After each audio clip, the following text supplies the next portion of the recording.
So what's up people, this is Akash and welcome back to your own channel, The Indian Gemini. So guys, आज वापस से कुछ हम interesting चीज़ पे बात करेंगे.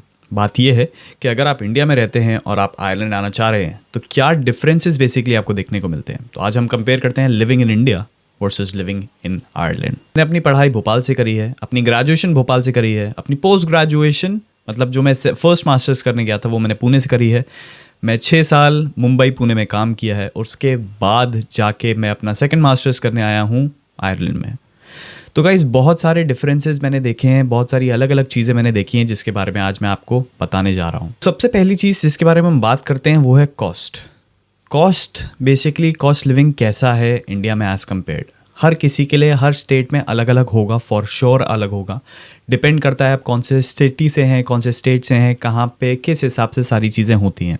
एक्सपेंसेस उसी हिसाब से होंगे. For example let's say Mumbai में अगर आप रहते हैं, मुंबई के पॉश एरिया में रहते हैं, बांद्रा में रहते हैं या फिर कोई और मुंबई का अच्छा एरिया में रहते हैं, मतलब अच्छा in the sense costly area में रहते हैं, तो एक्सपेंसेस उस हिसाब से होते हैं. पर एज़ कम्पेयर्ड देखा जाए फिर भी फॉर अ स्टूडेंट उस हिसाब से काफ़ी चीप पड़ता है एज़ कम्पेयर्ड स्टूडेंट होना इंडिया में. बहुत सारी स्पेसिफिक चीज़ें आपको ईजिली अवेलेबल हो जाती हैं. अगर मैं बात करूँ कुछ एप्लीकेशंस की, खाने से लेकर सब कुछ, मतलब ब्लिंकिट हो, जोमेटो हो, जेप्टो हो, सारी चीज़ें बेसिकली आपके हाथ में हैं. इंस्टाकार्ट, मतलब क्या क्या एप्लीकेशंस हमारे पास अवेलेबल नहीं है वहाँ पे सब कुछ आपको मिल जाता है, छोटी से छोटी चीज़ भी. लेकिन यहाँ पे अगर हम बात करूँ डबलिन को छोड़ के, आयरलैंड में डबलिन को छोड़ के ऐसा ज़्यादा आपको देखने को नहीं मिलेगा. People eventually move out, they go out, talk to people, और वो एक्चुअली चाहते हैं लोगों से बात करना. मतलब ये भी एक अच्छी अपॉर्चुनिटी होती है यहाँ की. मुझे पता चला कि बहुत सारे लोग एप्लीकेशन ये नहीं करते हैं एज सच. मतलब आप लिडल जाओ, टेस्को जाओ, कुछ भी आपको ग्रोसरी शॉपिंग करनी है आप जाओ वहाँ पे एंड आप आराम से सारी चीज़ें खरीदो. लेकिन अगर मैं कॉस्टिंग की बात करूँ एज़ कम्पेयर, जब हम इंडिया से यहाँ पे आते हैं तो उस हिसाब से हमें चीज़ें थोड़ी सी महंगी लगती हैं. फॉर श्योर महंगी इसलिए लगती हैं क्योंकि हम इंडियन करेंसी में स्टार्टिंग में खर्च कर रहे हैं तो. लेकिन जब हम यहाँ की करेंसी में खर्च करते हैं तब की बात करूँ तो भी थोड़ी बहुत चीज़ें एक्सपेंसिव हैं. हाँ, एक्सपेंसिव हैं. सो गाइस, अगर आपने सोच समझ के डिसीजन लिया है कि आपको आयरलैंड आना है तो हर बार जैसा कि मैं आपको बताता हूँ कि यूनिफ्लिक आपको देता है 1-on-1 mentoring, top notch sessions, और आपको हेल्प करता है सिर्फ और सिर्फ टॉप यूनिवर्सिटीज़ में जाने के लिए. So guys, one thing that I am telling you up front कि अगर आपको वीज़ा में हेल्प चाहिए, अगर आपको हेल्प चाहिए अपनी एसओपी में, वो सारी की सारी चीज़ें यूनिफ्लिक आपको करके देगा. इवन कुछ भी छोटी मोटी हेल्प जो लगती है अकोमोडेशन में, उसमें भी थोड़ी बहुत हेल्प करके देता है, ग्रुप्स में ऐड करता है एंड बहुत सारी चीज़ें बेसिकली आपको वहाँ पे मिलती हैं. सो गाइज, एक चीज़ आप कंफर्म करके रखो, अगर आपको आयरलैंड आना है तो you should always go with Uniflick. For sure एक स्टूडेंट यहाँ पे डायरेक्ट घर नहीं खरीद सकता, या फिर अभी स्टार्टिंग पीरियड में नहीं खरीदता अनलेस अनटिल उसके पास स्टैम्प 4 हो. पर अब मैं घर देखने की बात करूँ या घर खरीदने की बात करूँ तो भी एज़ कम्पेयर्ड एक्सपेंसिव है, खरीदने के लिए भी और रेंटिंग के लिए भी. एक एग्जांपल ले लेते हैं कि अगर मैं अपनी फैमिली के साथ आ रहा हूँ और मैं अपनी फैमिली को बुलाना चाह रहा हूँ, मेरी वाइफ, बच्चे, मॉम डैड सब आ रहे हैं यहाँ पे, मुझे घर लेना है तो 3,000-3,500 तक ये जो रेंज है बेसिकली आपको उसमें घर मिलेगा. पर यही सिमिलर चीज़ अगर हम बड़े स्टेट में देखते हैं इंडिया में तो एज़ कम्पेयर्ड डिपेंड करता है कितना रेंट जा सकता है, कम से कम और ज़्यादा से ज़्यादा. लेकिन यहाँ पे जो बेस वेरिएंट है, जो बेस एवरेज बेस है, वही ज़्यादा है, वही आपको ज़्यादा देखने को मिलता है. अब बात करें कार्स की तो यहाँ पे एज़ कम्पेयर्ड अगर आप छोटी छोटी कोई नॉर्मल कार लेने जाओ तो आपको 600, 700, 800, 1000 यूरो में मिल जाएगी. बट उसका इंश्योरेंस, बाई गॉड, इंश्योरेंस बहुत महंगा है एज़ कम्पेयर्ड. इंडिया में हम देखने को मिलता है कि भाई कार एज सच एक्सपेंसिव है. Let's say and on an average अगर हम लेते हैं 7 से 8 लाख की अगर आप कार लेते हो, उस पर ऐसा नहीं है कि इंश्योरेंस डबल ट्रिपल हो, राइट? ऐसा नहीं होता. बट यहाँ पे तो भाई नेक्स्ट लेवल इंश्योरेंस है, महंगा पड़ता है, बहुत महंगा पड़ता है. मेरे फ्रेंड्स ने कुछ कार ली है यहाँ पे और वो यही बताते हैं कि भाई यार इंश्योरेंस ही है जो मेन प्रॉब्लम देती है स्टार्टिंग में. मतलब स्टार्टिंग बेस में आपको इंश्योरेंस ही सबसे ज़्यादा महंगा पड़ेगा. स्ट्रीट शॉपिंग में बेसिकली कुछ स्पेसिफिक चीज़ें हैं जो सिमिलर रेट पे हैं बट कुछ कुछ चीज़ें महंगी पड़ती हैं, जो जैसे इंडियन फूड में अगर आप कुछ जाते हो स्पेसिफिक तो वो हो सकता है आपको महंगा पड़े थोड़ा बहुत, लेकिन चिकन देखें या फिर मैं नॉनवेज नहीं खाता हूँ एज सच, बट फ्रेंड्स बोलते हैं कि हाँ एज सच ठीक ही है। तो हर कंट्री का एक डिफरेंट एस्पेक्ट होता है, लाइफस्टाइल होता है, हर लोग कुछ अलग तरीके से जीना चाहते हैं। तो यहाँ पे मैंने जो सबसे ज़्यादा चीज़ लोगों को जिस पे इन्वेस्ट करते देखा है, इन्वेस्ट मतलब खर्चा करते देखा है, वो है शूज़ और क्लोथिंग। तो उस हिसाब से बेसिकली यहाँ पे एक एप्लीकेशन चलती है, चाइनीज़ एप्लीकेशन है फॉर श्योर, दो हैं एक्चुअली, एक नहीं है दो हैं, शीन और तेमू। ये दो एप्लीकेशंस बहुत यूज़ करी जाती है शॉपिंग के लिए। मतलब बेसिक से बेसिक छोटी छोटी चीज़ कुछ भी मंगा सकते हो उससे यार। मतलब आप हैंड वॉश से लेकर नाइट बल्ब से लेकर शूज़ से लेकर कुछ भी। लेकिन एज सच फिर भी यहाँ पे लोग शूज़ पे बहुत खर्चा करते हैं, फैशन पे बहुत खर्चा करते हैं, परफ्यूम्स बहुत खर्चा करते हैं। तो एक चीज़ जो यहाँ पे एक्सपेंसिव है वो है इलेक्ट्रॉनिक्स। मैं सोच रहा था कि बीच में एक छोटी सी गूगल वॉच ले लूँ, बट उसकी प्राइस मैंने एज़ कम्पेयर करी इंडिया से, यूएस से और यहाँ से, तो आयरलैंड में वो सबसे ज़्यादा महंगी पड़ रही थी। यूएस में एज़ कम्पेयर कम थी और इंडिया में थोड़ी सी महंगी थी as compare to US, but Ireland में वो नेक्स्ट लेवल महंगी थी। तो कुछ चीज़ें बेसिकली हैं जो आयरलैंड में, कुछ नहीं बेसिकली इलेक्ट्रॉनिक्स अगर आपको लेने हैं तो आप for sure US Canada India से लो, राइट। अगर आपका यूएस कनाडा में कोई रहता है well and good, no problem, आप मंगा सकते हो यहाँ पे। बट मैं किसी को नहीं बोलूँगा कि भाई यहाँ से इलेक्ट्रॉनिक्स की शॉपिंग करी जाए, अनलेस अंटिल आप कमा भी रहे हो, मतलब अच्छा भी कमा रहे हो, 3000-4000 euros, good for you, but मत लो यहाँ से।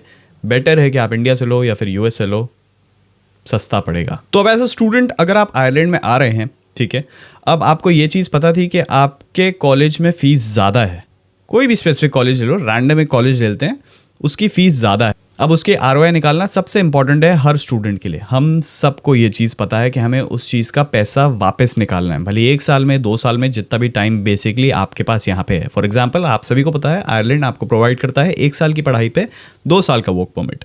तो आप 1 साल में, मतलब फर्स्ट ईयर में भी अगर आप वर्क कर रहे हैं, first year in the sense कि आप जब कॉलेज में हैं उस टाइम भी अगर आप काम कर रहे हैं, पार्ट टाइम काम कर रहे हैं, उसके बाद जब आप फुल टाइम काम कर रहे हैं 40 आवर्स, तो आप अपना पैसा निकाल पा रहे हैं या नहीं। सिमिलरली अगर हम इंडिया में देखें तो एज सच अगर किसी ने फर्स्ट मास्टर्स करी है या अपना ग्रेजुएशन में कितने लोगों ने काम किया है, मतलब ऑन एन एवरेज भी देखें तो बहुत कम ऐसे लोग होते हैं जो अपने ग्रेजुएशन में या पोस्ट ग्रेजुएशन में पार्ट टाइम कर रहे होते हैं इंडिया में।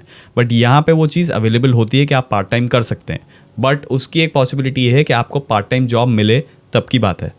अब अगर मैं फुल टाइम जॉब्स की बात करूं तो देखिए हमारे यहाँ ये प्रॉब्लम है कि बहुत लोग बोलते हैं कि यार अच्छी जॉब्स मिल नहीं रही हैं, अच्छी जॉब्स क्या, जॉब्स ही नहीं मिल रही हैं इंडिया में। प्रॉब्लम ये है कि पब्लिक बहुत ज़्यादा है, स्टूडेंट्स बहुत ज़्यादा हैं इंडिया में, पॉपुलेशन बहुत ज़्यादा है, तो बहुत लोग बाहर निकलते हैं पढ़ने के लिए, फॉर श्योर निकलते हैं। कुछ लोग दूसरी कंट्री का PR लेते हैं, सिटीजनशिप लेते हैं और आगे बेसिकली प्लान करते हैं अपनी लाइफ की क्या करना है, 10 साल बाद 20 साल बाद क्या उन्हें इंडिया वापस आना है या नहीं आना है। वो डिपेंड करता है किसी एक पर्टिकुलर पर्सन पे।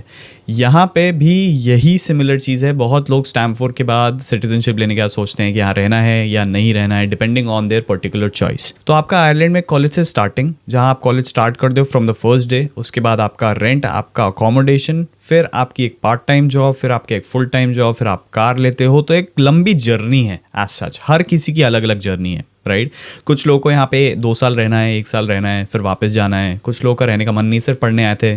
कुछ लोग लंबे टाइम तक यहाँ पे रहना चाहते हैं। अब अगर मैं टैक्स का कंपैरिजन करूँ तो स्ट्रेट अवे आपको ये देखने को मिलेगा, सीधा का सीधा जितना भी पैसा बेसिकली आपका आयरलैंड में कटता है वो आपको देखने को मिलता है कि भाई रोड सही है, साफ़ पीने का पानी है, और ऐसी कोई ऐसा सच प्रॉब्लम नहीं है किसी को कि भाई मेरा टैक्स हाँ सही जगह पे जा रहा है। बट हाँ टैक्स ज़्यादा कटता है फॉर श्योर, ये हम सबको पता है। बट अगर मैं सिमिलर चीज़ इंडिया में बात करूँ तो सबसे पहली चीज़ यही हम बोलते हैं कि भाई ये तो सरकार टैक्स चोर है, हम जितना टैक्स कटवाते हैं उतना पैसा कहाँ लग रहा है, जा कहाँ रहा है, सरकार की जेब में, क्योंकि रोड सही नहीं है, नॉर्मल एजुकेशन ख़राब है, बहुत सारी चीज़ें। तो डिपेंड करता है हर किसी के पर्सपेक्टिव पे, चेंज लाने से ही चेंज होता है। तो जो मेरा प्लान है एज सच, मैं लंबे टाइम तक आयरलैंड में नहीं रहना चाहता हूँ। तो देखो यार मेरा पर्सपेक्टिव बहुत सिंपल है, एज कम्पेयर्ड आयरलैंड हो या इंडिया हो, दोनों जगह अपने हिसाब से बैलेंस चल रही हैं। कुछ चीज़ें आयरलैंड में बहुत महंगी हैं, कुछ चीज़ें हो सकता है इंडिया में महंगी हो। मुझे अभी तक नहीं लगा एज सच इंडिया में क्या महंगा है। पेट्रोल यहाँ पे, पेट्रोल की बात करें तो as such petrol for sure, gas जिसको यहाँ पे कहा जाता है, गैस एज कम्पेयर्ड सस्ती है, फॉर श्योर सस्ती है। पर जब अगर आप कार यहाँ पे लेते हो तो आपको इंश्योरेंस में उतना ही पड़ जाता है जितना बेसिकली आपने कवर अप करने की कोशिश करी थी। सिंपल। अगर मैं 2 कंट्रीज़ को कंपेयर करूँ एज कम्पेयर्ड कि यहाँ पे आयरलैंड में बिग 4 कंपनीज़ हैं, टॉप नॉच कंपनीज़ हैं जहाँ पे आप काम कर सकते हैं। ज़रूरी नहीं है कि आपको जॉब मिलेगी, सबसे पहली कोई गारंटी नहीं है कि आपको जॉब मिलेगी। सिमिलरली चीज़ इंडिया में भी कोई स्पेसिफिक गारंटी नहीं होती कि अगर आप बिग 4 में ट्राई करो, गूगल में ट्राई करो, माइक्रोसॉफ्ट में ट्राई करो, मेटा में ट्राई करो, तो कोई गारंटी नहीं है कि वहाँ पे भी आपको जॉब मिले। बट एज सच आपको पता है कि इंडिया में आप रह रहे हो तो आपको खाना सस्ता मिलेगा, आप कभी भी स्विगी जोमेटो कर सकते हो, आप कभी भी कोई भी चीज़ ब्लिंकिट कर सकते हो बेसिक रेट्स। अगर ऑन एन एवरेज अगर आपकी सैलरी मान के चलो छोटे से छोटे शहर में, नॉर्मल शहर में भी अगर आपकी 30-40-50,000 सैलरी भी है तो आप कंफर्टेबल लाइफ अपनी आराम से जी सकते हो। अगर आपका वहाँ घर भी है, फैमिली है, फ्रेंड्स हैं, बहुत सारी अलग चीज़ें, बट यहाँ पे वो चीज़ प्रॉब्लम देती है। तो उस हिसाब से मैंने यही सोचा कि यार मैं कंफर्ट की बात नहीं कर रहा हूँ, मैं ये बात कर रहा हूँ कि मुझे अगर लाइफ में और आगे बढ़ना है, क्योंकि बिजनेस स्ट्रैटेजीज अगर मैं देखूँ तो वो आयरलैंड में एज सच कम है। यहाँ पे कोई एज सच बिजनेस की बात ज़्यादा करता नहीं है, कुछ फ्रेश आइडियाज़ की बात कभी कुछ करता नहीं है। हर कोई बात करता है कौन सा नया बार खोल सकते हैं या फिर कुछ नया कैफ़े। उसके अलावा एज सच नहीं कोई मेरे को एज सच देखने को मिला कि भाई कोई बहुत इनोवेटिव आइडिया के बारे में बात कर रहा हो, नहीं। तो अगर आप प्लान कर रहे हैं शॉर्ट टर्म के लिए आयरलैंड में आने का, एक्सपीरियंस लेना चाहते हैं, बहुत अच्छी चीज़ है फॉर श्योर। मैं आपको यही बोलूँगा कि हाँ ठीक है, अच्छा है। लंबे टाइम के लिए मुझे नहीं पता, क्योंकि मुझे नहीं रहना, वो आपको डिसाइड करना है कि आपको आगे रहना चाहिए नहीं रहना चाहिए, क्या सर्कमस्टांसेस हैं, कैसा आपको अच्छा लगता है। क्योंकि यहाँ के लोग बहुत अच्छे हैं, फॉर श्योर अच्छे हैं। जो भी चीज़ें अभी हो रही हैं, जो भी आपको यूट्यूब पे देखने को मिल रहा है, वो सिर्फ स्पेसिफिक कुछ लोग हैं, कुछ स्पेसिफिक लोग, मैं सिर्फ यही बोल रहा हूँ, कुछ स्पेसिफिक लोग हैं, कोई कम्युनिटी नहीं है उनकी, है ना, जहाँ पे वो अटैक कर रहे हैं। वो सब भूल जाओ। People are damn good, Irish people are damn good in here. So एक चीज़ मैं आप पे छोड़ता हूँ, वो आपका डिसीजन रहना चाहिए कि कौन सा कंट्री बेसिकली आपको ज़्यादा ईजी लगता है रहने के लिए, जहाँ पे आप ज़्यादा ग्रो कर सकते हो, या फिर 4 साल बाद 5 साल बाद हो सकता है चीज़ें बहुत चेंज हो जाएं, बहुत नेक्स्ट लेवल चेंज हो जाएं, कि अपॉर्चुनिटीज़ इंडिया में डबल ट्रिपल हो जाएं, कुछ भी हो सकता है। So guys the last decision is always yours.